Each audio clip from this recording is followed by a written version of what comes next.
Muito bem, estamos de volta com o Dr. Daniel Moraes Neto. O Daniel, que é psicólogo, já há mais de 10 anos na carreira, tem seu consultório, né, a sua clínica em Sertãozinho.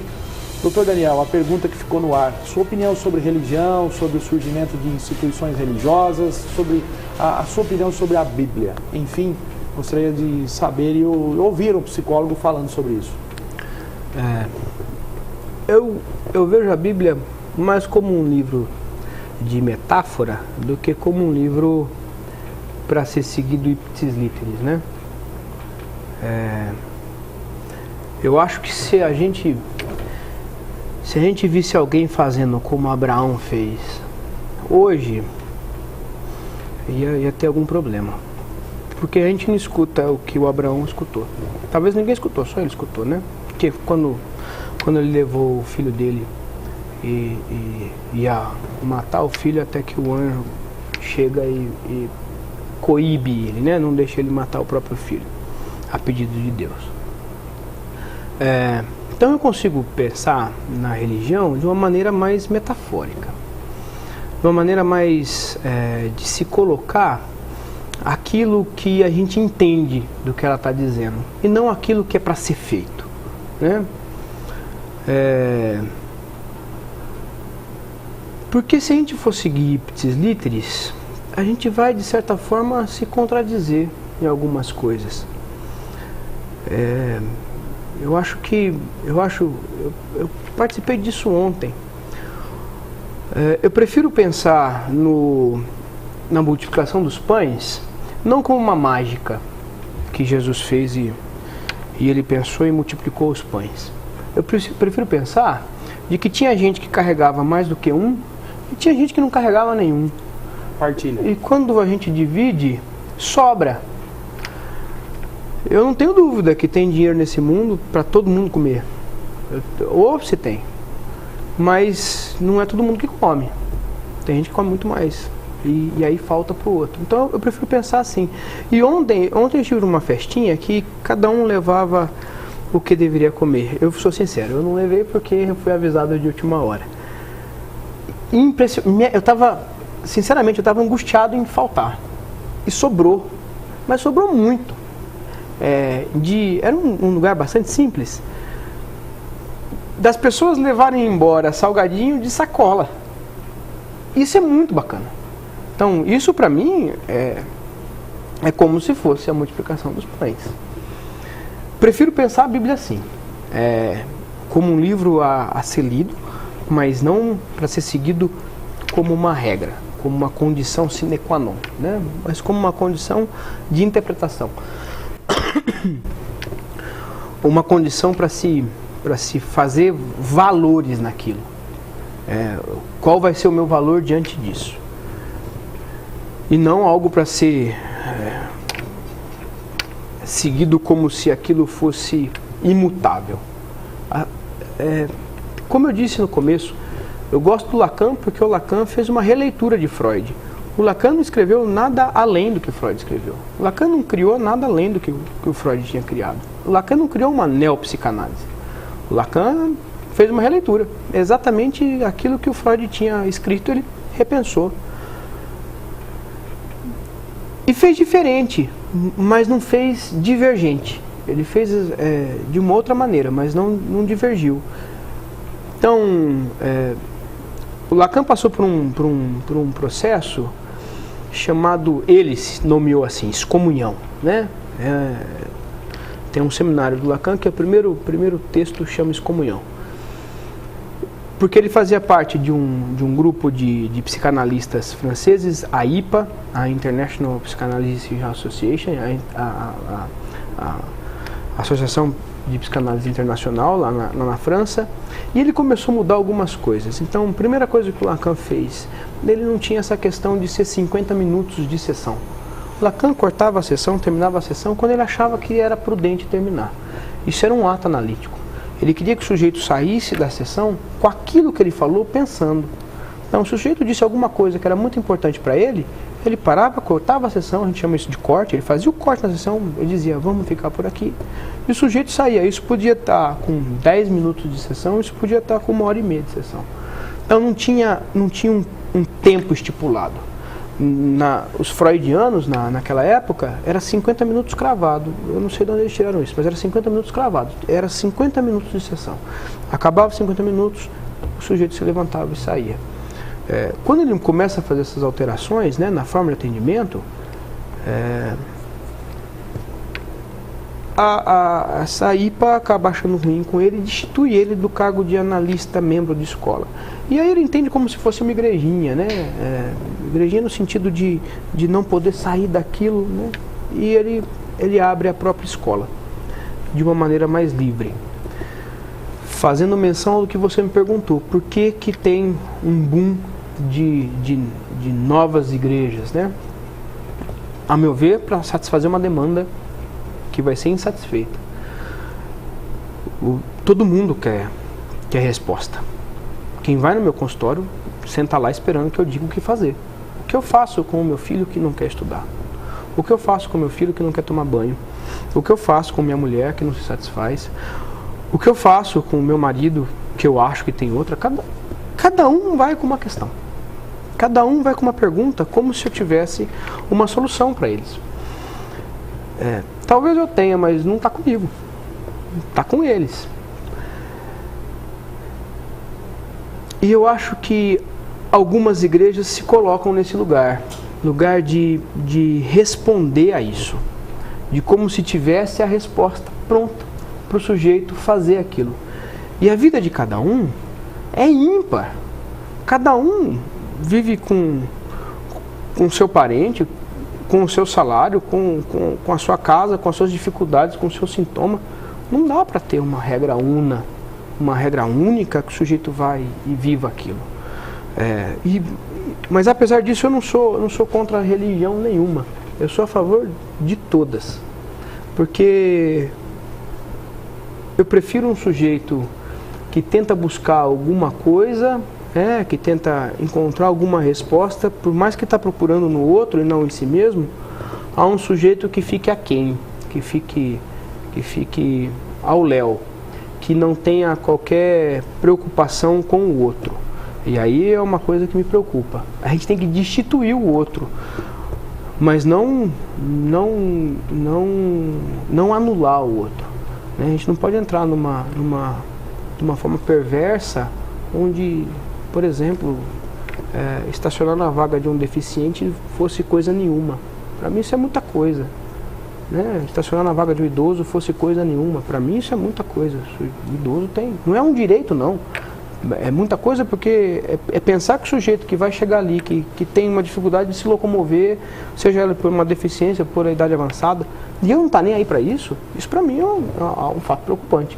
E não dá para negar que a religião entra nesse lugar e faz o sujeito se socializar de uma forma melhor. Pensar, né? Exatamente. Refletir, Exato. Analisar, respeitar. Pois é. Eu acho que, em cima do que o senhor estava falando, eu estava pensando, né? O cidadão vai numa igreja ou vai numa instituição religiosa achando que ali vai ser a solução da vida dele, né? E, na verdade, pode ser sim. Né? Pode ser, desde que aquilo ali sirva para que ele pare, pense, faça uma reflexão da sua própria vida, faça uma análise da onde, ou por onde, né, começar, ou da onde vai ser ali a luzinha no fundo do túnel, né? Exatamente. Acho que é parte mais ou menos isso que o senhor quis colocar. Exatamente, né? Deixou bem claro isso, né? É uma forma da pessoa passar a refletir, passar a pensar, passar a analisar. E a gente percebe muito que quem está buscando alguma coisa na religião, independente qual, está buscando o caminho do bem. Exato. Diferente de quem fica aí à mercê, né? Fica aí pela vida, de repente pode estar procurando alguma coisa no caminho do mal, né? Pois é. Que aí que é o perigo, né? Pois é. Que aí que começam a aparecer os jovens envolvidos no tráfico, envolvidos no crime, envolvidos em coisas erradas, né? Pelo menos é essa a aparência que nos dá de quem está de fora e está olhando. Parece que tem jovens se infiltrando no caminho errado justamente por uma questão, né, social, uma questão cultural, uma questão familiar, de não ter a percepção que você pode estar buscando alguma coisa, mas no caminho do bem. E a gente percebe que a juventude, ela tem essa necessidade de resposta, ela pergunta muito. Você vê uma criança quando começa a entender, começa a falar, começa a ir na escolinha, começa a crescer, ela quer perguntar, ela quer saber tudo.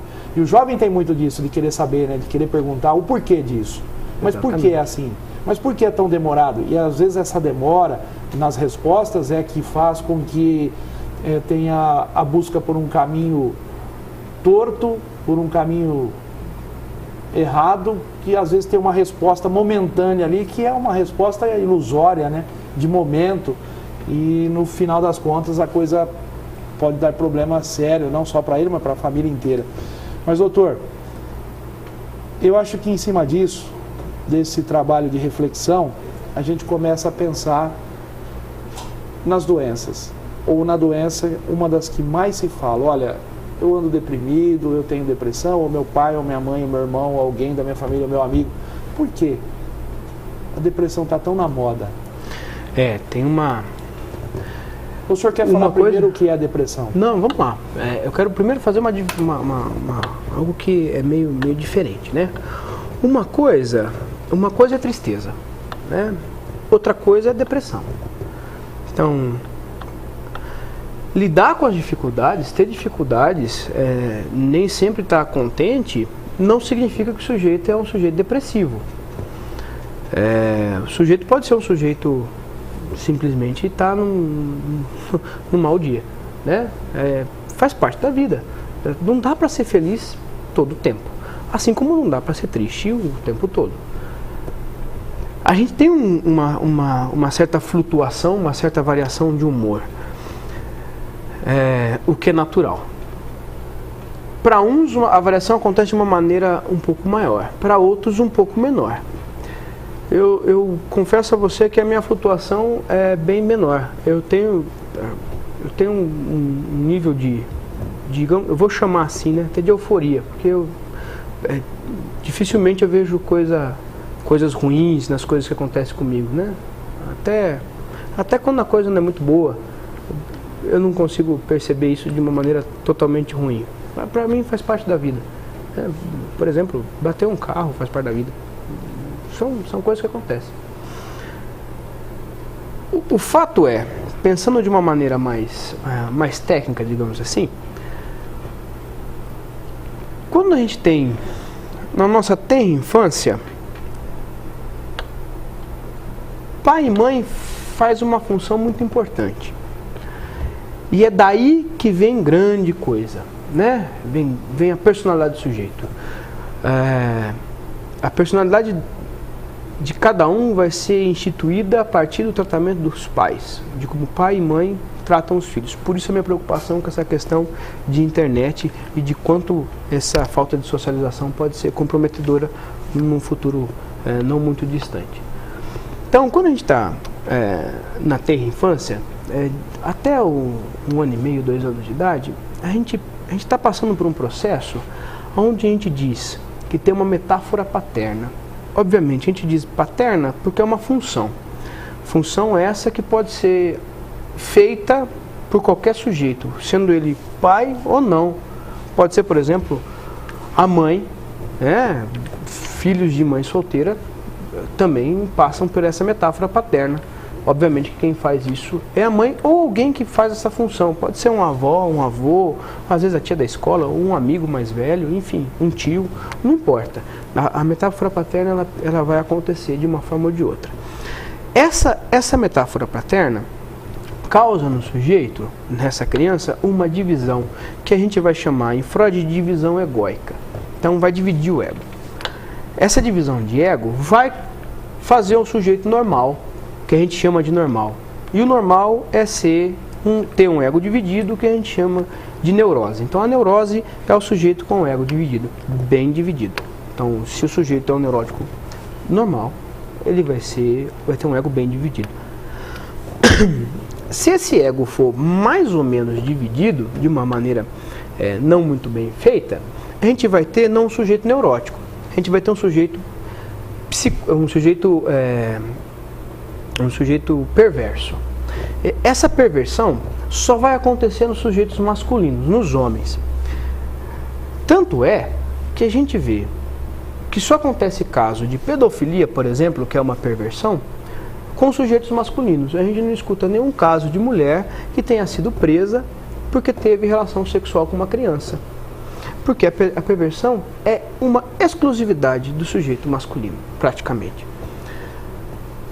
Então, se eu tenho um ego bem dividido, eu tenho um sujeito neurótico. Se eu tenho um ego razoavelmente dividido, eu vou ter um sujeito perverso. Se eu tenho um ego muito mal dividido, eu vou ter um psicótico, que é um sujeito que é totalmente destituído do outro, enfim, que a gente vê, que é os que vão para ser tratado em clínica antigamente chamada de hospício. Hoje não, a gente usa outra nomenclatura, ainda bem.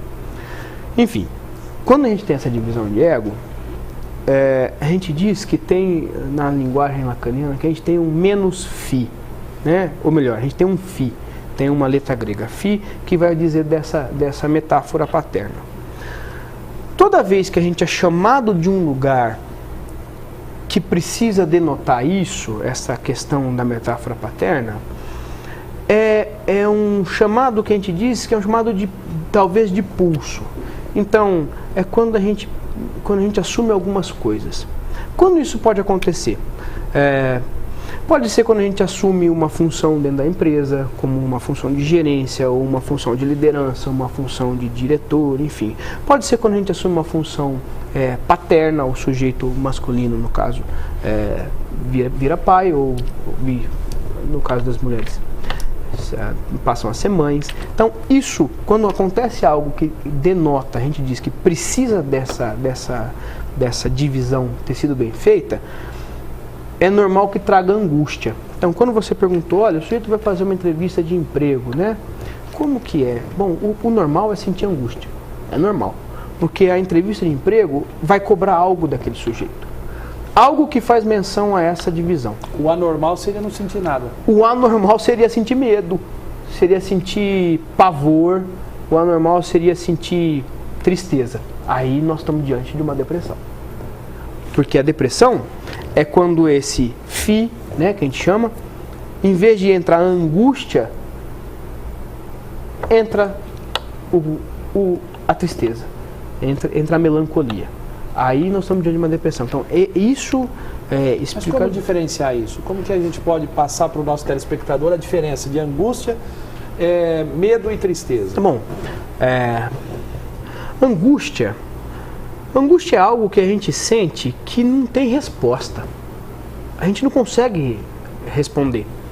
Por isso que as igrejas se multiplicam. Porque tem uma angústia do saber, a gente não sabe e vai lá procurar saber. Ansiedade? É algo misturado com uma ansiedade. Vamos chamar de ansiedade para ficar de uma maneira mais clara. Mas é como se fosse. Mas tem uma sensação de vazio. A angústia tem uma sensação de vazio. Porque vem dessa divisão que eu disse para vocês do ego. Então, a gente chama isso de metáfora paterna, o Freud vai chamar isso de complexo de Édipo. Né? Então, nessa divisão é que acontece isso. Então, a angústia é assim. A melancolia ou a tristeza é quando a gente está lá diante disso e o sujeito simplesmente não tem desejo nenhum. Não é dor, é apatia de desejo. O sujeito não tem vontade alguma de se levantar, se arrumar e ir na entrevista de emprego.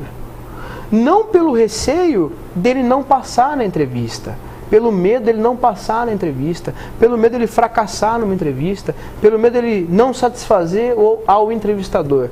Não, é simplesmente pela total apatia. Então, essa apatia, essa falta de desejo no sujeito que caracteriza a depressão. E não simplesmente uma tristeza, uma melancolia. Então, a tristeza do sujeito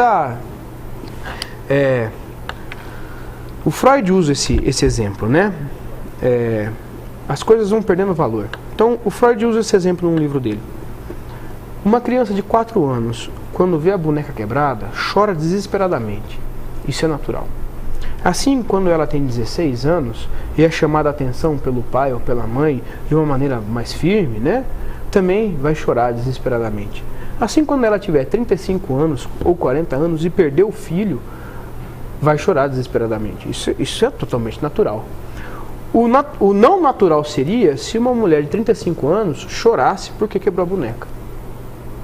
Aí a gente tá... Ou então chorasse desesperadamente porque o pai ou a mãe chamou a atenção dela.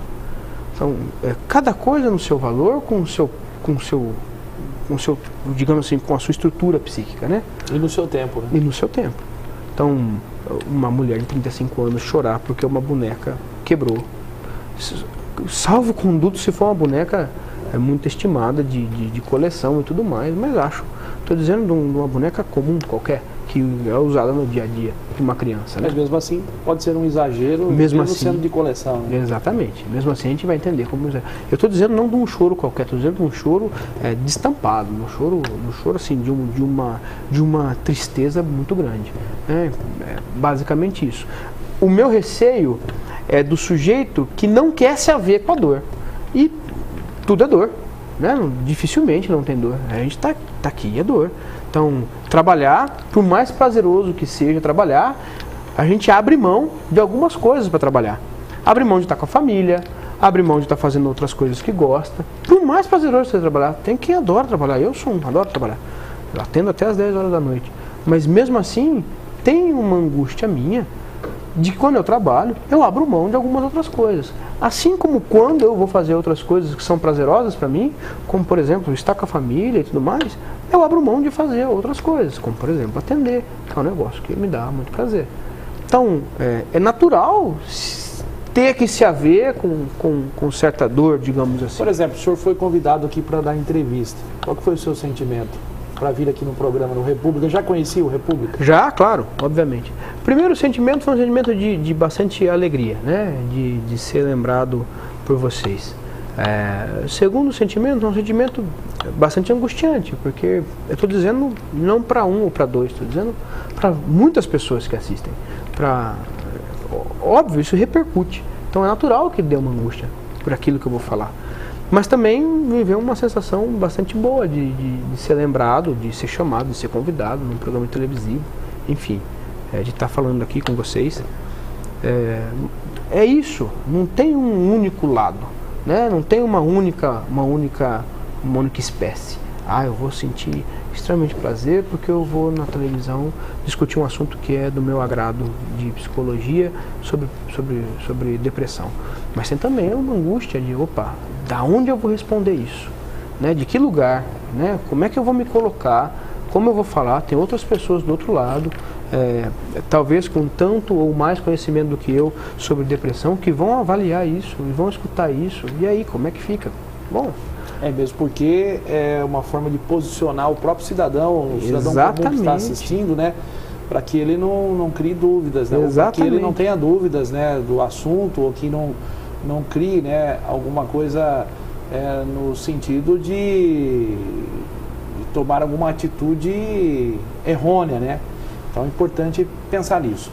Olha, nós vamos para um rápido e pequeno intervalo. Na volta a gente continua falando com o Dr. Daniel Moraes Neto, psicólogo. Daqui a pouquinho a gente continua aqui no nosso República. Daqui a pouquinho mais informações.